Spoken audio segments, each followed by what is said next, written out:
A few prominent Republicans are leaving the party after the state GOP chose an election denier as their new chair over the weekend. Former state legislator Dave Williams says that Donald Trump won the 2020 election, and Williams claims without evidence that thousands of dead people voted in Colorado. Politics guy Marshall Zellinger looks at the impact of Colorado Republicans doubling down on election denial.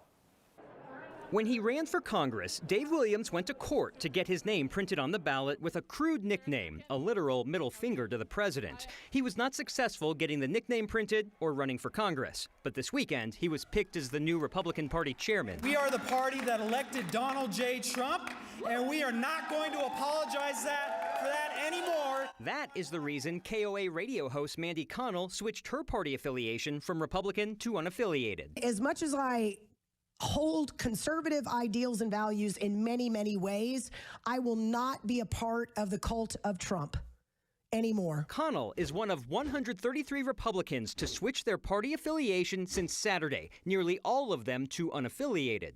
Over the same three-day period 1 week earlier, 50 Republicans switched parties. To say I'm a proud Republican, I can't say it. Former CU Regent Sue Sharkey changed her affiliation from Republican to unaffiliated prior to this weekend. I will stand behind my principles all day long, but I will not stand behind a party I no longer believe in. Leaving the Republican Party, but still standing for conservative values, may hurt people like Sharkey and Connell more than the party.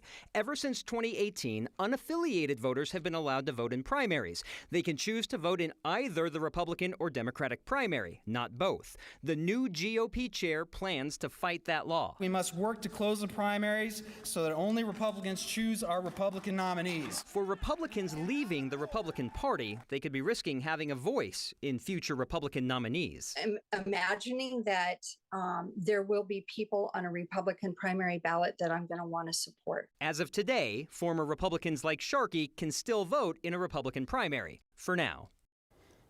Because I'm a stats nerd, 3 Republicans changed their party affiliation on Saturday. 99 so far today. As Mandy Connell mentioned on her show today, she didn't change her party affiliation on Saturday because the Secretary of State's website was down for upgrades, so it's possible that perhaps delayed some others. Unaffiliated voters are overwhelmingly the leading sect of Colorado voters, 46%. Not quite twice as much as Republican voters. If you double Republican voters and subtract 100,000, that's where that math is. I feel like if you go back a couple of years ago, though, it was the folks on the far right who were threatening to leave the party over who they picked or whatever else. I talked to former state senator Kevin Grantham, who was Senate president. He's like, I'm not leaving the party right now. This side, the Trumpers, did not leave the party when they didn't like our leadership. They're gonna, every 2 years we pick a new leader. It could change again, ebbs and flows. I feel like perhaps the ebbs and flows aren't the same as they were decades ago, but he feels like, look, my values are going to be here, and soon we'll have a leader